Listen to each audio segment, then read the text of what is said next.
What's good, fight fans? This is Ash's Corner. I come to quickly talk about this December 9th card going down on ESPN, ESPN Plus in Florida. This will be a banger. Pretty good 8-fight card. And it starts off the night with a heavyweight fight. Richard Torres Jr. will be fighting Curtis Harper. Okay. Harper is 14 and 10 losses. Okay, he has 9 knockouts.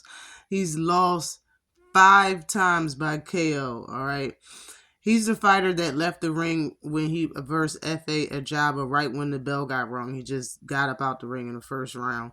That happened back in 2018, but he's coming off of 3 straight losses.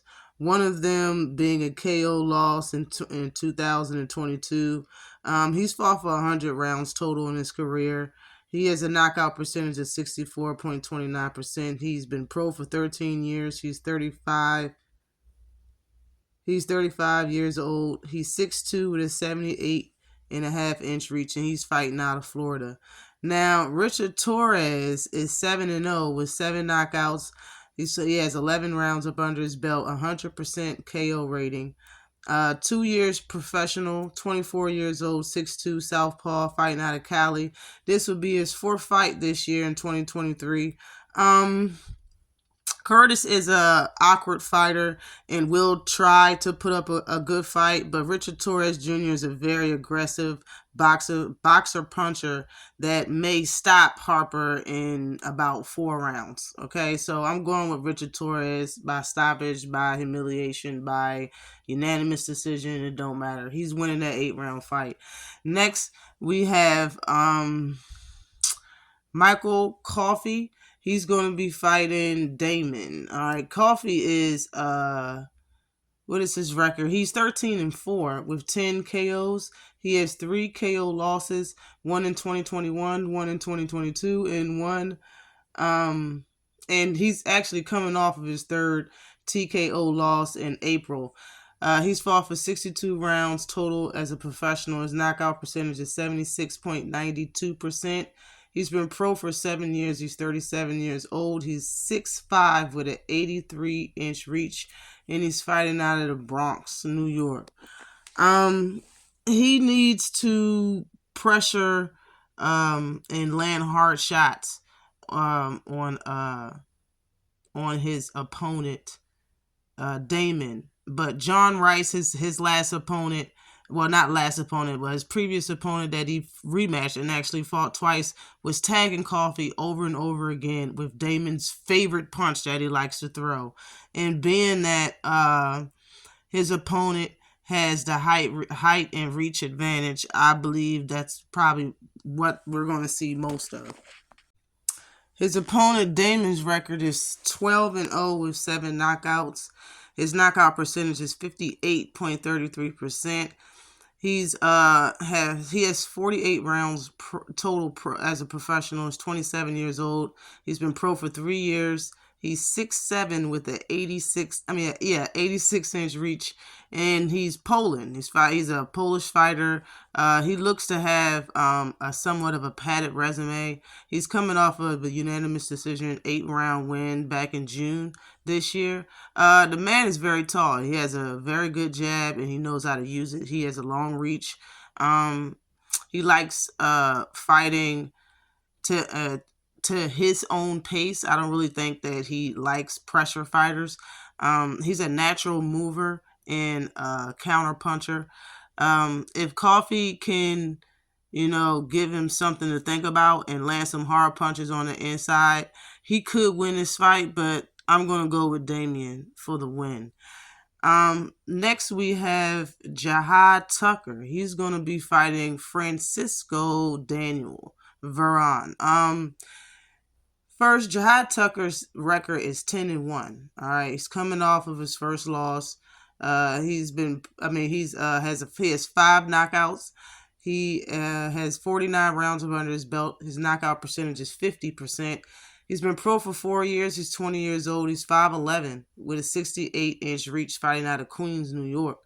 And he's coming off of an 8-round majority decision loss back in July versus a guy named Flax. And that was at 158 pounds. This is a junior middleweight fight at 158 pounds. And I believe this is an 8-round fight as well. He had that very interesting fight. I can't remember what the guy's name is, but his picture's on the screen. He was fighting at 147. I believe he should fight at welterweight, but he missed weight and just didn't look back since then. Now he fights at 154. The guy he's fighting, Francisco, is a Argentina. He's 13-0 with 10 knockouts.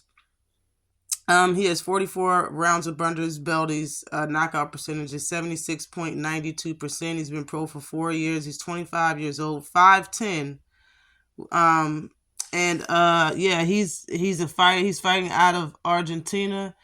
He's beaten 2 undefeated fighters. He's coming off of a split decision win back in June.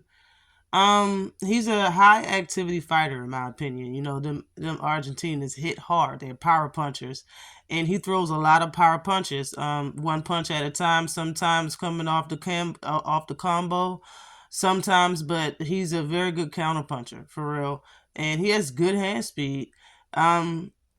This is not really an easy fight for Jihad Tucker. Not at all. Okay, he's pretty big. He fights at 160 for real. Sometimes even higher.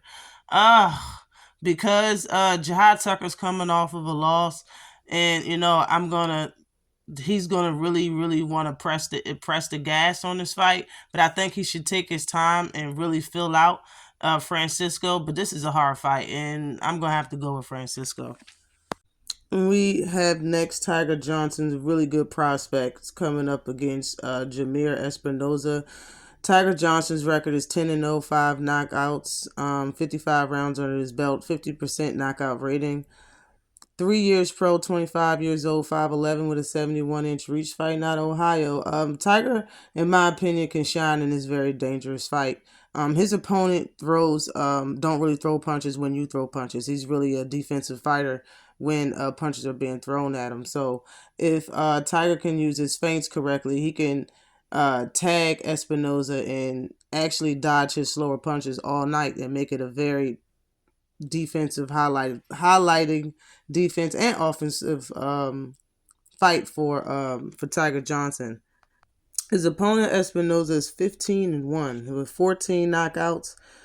He has 57 rounds of under his belt as a professional. His knockout percentage is 93.33%. He's been pro for 7 years. He's 25 years old, 5'10.5" with a 71.5-inch reach. And he's fights out of Mexico. His only loss was by split decision in an 8-round fight back in 2021. Since then, he's been on a 4-fight KO streak. Okay, this is a fight at 140 pounds. His right hand is his bread and butter. Okay, for real. He uses it. He'll throw it straight, lead. He'll set it up, whatever. But his right hand is really where he hurts fighters at and stops fighters at. But he's not really a fast fighter. He doesn't really have fast hands either. And this is his first fight outside of Mexico. And you know what I say about fighters that come to America and fight a pretty good name for their first fight, they usually lose that fight. I'm going with one of my favorite prospects, Tiger Johnson, for the win in this 8-round fight at junior welterweight. Next, we have Roland Pelenko. He's a very good fighter. I've been looking at him recently. He's going to be fighting Keith Hunter on this card. Pelenko's record is 10-0, 6 knockouts. He's fought for 48 rounds total as a professional. His knockout percentage is 60%. He's been pro for 4 years. He's 25 years old. He's 5'10". He's from the Dominican Republic. I believe he has a 69-inch reach also. He's coming off of a KO win versus Sharp. This is an 8-round fight. 8-round fight at junior welterweight. And Keith Hunter is 15-1 with 9 KOs. He's fought for 73 rounds up under his belt. His knockout percentage is 60%. He's been pro for 8 years. He's 31 years old, 6 foot tall with a 63.5-inch reach. He fights out of Vegas. Only loss was from a 4-0 fighter, Armando, in 2021. He's coming off of a unanimous decision win versus a 12-0 fighter. He has very good reach, and he uses his reach good, I should say. He has a good reach and height advantage in this fight. He has power also. He hasn't had a fight in 19 months though, so he is inactive. And sometimes he leaves himself open when he throws his power shots because they be a little wide. Now, Plenko, on the other hand, is a sharp counterpuncher. He has very good boxing IQ for only having 10 fights as a professional. He has a Philly shell that may hurt him in this fight versus Hunter. Because of his 69-inch reach, but I wanted to say that his last opponent, just pointed out that his last opponent had the very same reach, 73.5 inches, that Keith Hunter has, and he fought the same fight and he dropped his opponent, I believe, twice and hurt him and stopped him. So this is can be a very interesting fight in my opinion, but I'm gonna go with Plenko for the win. The next on the card is Bruce Shoo Carrington, another one of my favorites, up against Jason Sanchez. Okay, Bruce Shoo Carrington record is 9-0, 5 KOs. He's fought for 47 rounds total. Knockout percentage 55.56%. He's been pro for 3 years. He's 26 years old. He's 5'8" with a 72-inch reach, and he's fighting out of New York. He's coming off an 8-round unanimous decision and has already beat a undefeated fighter, which was 9-0. This is a 10-round fight. Shoo's goal should be to win with highlights during this fight. You know what I'm saying? The guy he fought has fought names, and he should just focus on just looking great in this fight, getting the win, and dropping him like Valdez and Barrett did. Both dropped Sanchez in the 5th round. As far as Sanchez though, now Sanchez record is 16-4 with 9 KOs. He's fought for 112 rounds total as a professional. Knockout percentage 56.25%. He's been pro for 12 years, 29 years old. He's 5'6" with a 68-inch reach, and he's fighting out of New Mexico. He's coming off of a loss versus Zelfa Barrett. He lost to Adam Lopez also, Christopher Diaz also, and Oscar Valdez. And Shoo, in my opinion, will be his 5th loss. This is a fight at 126 pounds. This is a good test, in my opinion, for Bruce Shoo Carrington. And he was giving Adam Lopez, in my opinion, somewhat of a fight before he lost to him. Jason has heart, you know what I'm saying? So this will be a pretty entertaining fight. But I'm going with Shoo Carrington for the win. I believe this is probably going to be a unanimous decision win, but I'm hoping that he get to drop Jason at least once, the way the other fighters did. Moving on to the co-main event, Xander Zayas versus Forte. Now listen, Xander Zayas is a very entertaining fighter, in my opinion. I love watching all his fights. All right, his record is 17-0 with 11 knockouts. He has 66 rounds up under his belt as a professional. His knockout percentage is 64.71%. He's been pro for 5 years. He's 21 years old, 5'10", with a 74-inch reach. He's Puerto Rican, and he's coming off of a KO win. This will be his second 10-round fight. This is a fight at 154 pounds. This is a 10-round fight.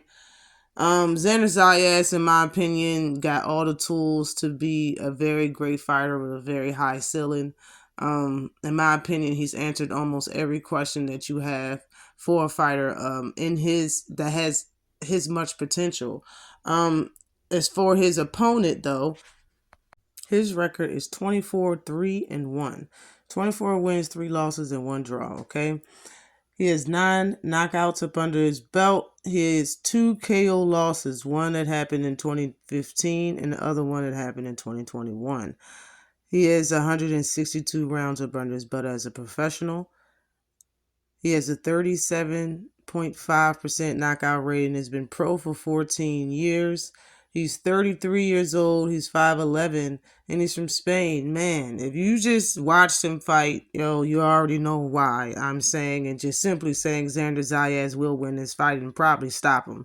Now, on to the main event. We have Robeisy Ramirez. He will be fighting Rafael Espinoza. Now, this gonna be a pretty good fight, man. This ain't like, just a fight for, the star that got the title. That's gonna be an easy win. Robeisy's gonna have to work for this W. I'm telling you. This whole card is nice. Robeisy's well, actually, I'm gonna start with Espinoza. Rafael's record is 21-0 with 18 knockouts. He has 71 rounds up under his belt. His knockout percentage is 85.71%. He's been pro for 11 years. He's 29 years old. He's 6'1". All right. He's a Mexican. He's coming off of 5 KO straight win streak. Okay. This is a fight at 126 pounds. The guy, Rafael, uses his height and his jab and his distance, and he can fight on the inside as well, and he got pop. All right. Period and point blank. Robeisy's record is 13-1 with 8 knockouts. He has 85 rounds of burners, but as a professional, his knockout percentage is 61.54%. He's been pro for 5 years. He's 29 years old. He's a southpaw. He's 5'6" with a 68-inch reach. He's Cuban. He is the WBO champion at 126 pounds. He beat 2 undefeated fighters as so far in his professional career. And he's looking to make Rafael the 3rd undefeated fighter, the 3rd O that he takes. He's coming off of a KO victory. This will be his 3rd fight this year in 2023. He beat Abraham Nova in 2022 by 5th round KO and Isaac Dogbe by unanimous decision back in April. His last opponent was 5'11" with a 90% knockout KO rating, and Robeisy KO'd him in the 5th round. So Rafael's height and power shouldn't be much of an issue, but styles make fights, and this right here is going to be a good fight. All right, if he can get on the inside and protect himself as well, because Rafael got inside game as well, he should win this fight. All right. Being that, his opponent power and his height and the way that he fights don't stop and worry and make Robeisy so uncomfortable that he can't go out with his own game plan. He should win this fight, but this could be a pick'em fight. It all depends on how you're looking at it. Rafael's 21-0 and Robeisy's 13-1.